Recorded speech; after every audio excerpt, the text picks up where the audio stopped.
మరి మీ సొంత చిన్నాన్నను చంపేసినప్పుడు మీరు ఢిల్లీలో ఎందుకు ధర్నా చేయలేదు న్యాయం కోసం? జగన్మోహన్ రెడ్డి గారు సమాధానం చెప్పాలి. ఒకవైపు ఇక్కడ అసెంబ్లీ జరుగుతుంది. అసెంబ్లీ జరుగుతున్న సమయంలో మీరు అసెంబ్లీలో ఉండకుండా ఉండే ధైర్యం మీకు లేక ఇలా సాకులు వెతుక్కొని మీరు ఢిల్లీ వెళ్తామంటున్నారే. అంటే అసెంబ్లీలో ఏ బిల్లు ప్రవేశపెట్టినా అది ప్రజలకు వ్యతిరేకమైన అది పాస్ అయిపోవాలనా? మీరు ఉన్నదే 11 మంది. కనీసం ఆ బిల్స్ మీద డిస్కషన్ మీకు అవసరం లేదా? మీరు కొట్లాడాల్సిన అవసరం లేదా? ఏం ఆలోచన చేస్తున్నారు జగన్మోహన్ రెడ్డి గారు? అసలు ఈ వెనుకొండలో జరిగిన హత్య కూడా పొలిటికల్ మర్డర్ ఇది కానే కాదు, ఇది వ్యక్తిగత మర్డర్ అని కూడా అంటున్నారు కదా. మేము ఏదో సాక్షి మీడియానో లేకపోతే టీడీపీ మీడియానో పట్టుకొని మాట్లాడటం లేదు. మా ఎంక్వైరీలు మేము చేసుకొని న్యూట్రల్ మీడియాతో లోకల్గా మేము మాట్లాడిన తర్వాత మేము వచ్చిన కన్క్లూషన్ ఏమిటి అంటే ఇది వ్యక్తిగత మర్డర్. మొన్నటి వరకు కూడా హత్య చేసిన వాళ్ళు, హత్య గురైన వాళ్ళు ఇద్దరూ వైసీపీతోనే ఉన్నారు. మరి అలాంటప్పుడు ఇది పొలిటికల్ మర్డర్ ఎలా అవుతుంది? ఈ పొలిటికల్ మర్డర్ అని మీరు చెప్పి మీరు ఢిల్లీకి వెళ్ళి ధర్నా చేస్తున్నారా? దేనికి? మీ ఉనికి కాపాడుకోవడం కోసం, మీ పార్టీ కోసం అని చెప్తున్నారు. ప్రజలు ఏం ఆలోచిస్తారు? ఈరోజు వరదలు వస్తున్నాయి మన రాష్ట్రంలో, వారిని వెళ్ళి పరామర్శించాలని మీకు అనిపించలేదు. కానీ వ్యక్తిగత మర్డర్లో మీ పార్టీకి సంబంధించిన ఇద్దరు కొట్టుకొని చచ్చిపోతే ఈరోజు మీరు ఢిల్లీకి వెళ్ళి ధర్నా చేస్తారా?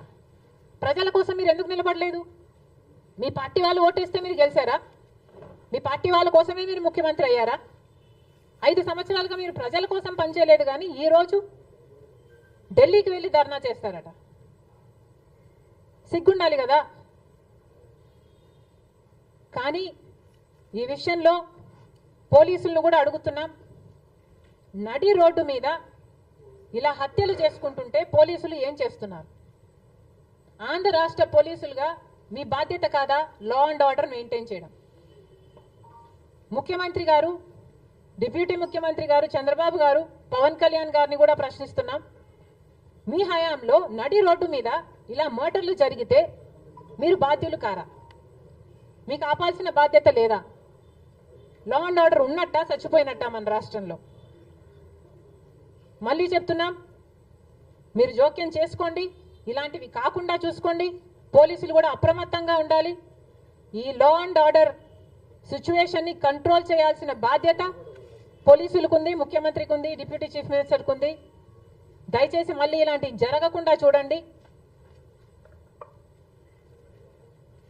Thank you.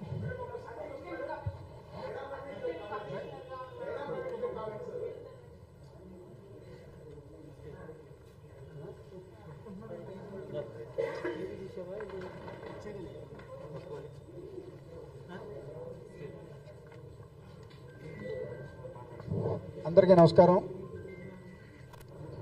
ఈరోజు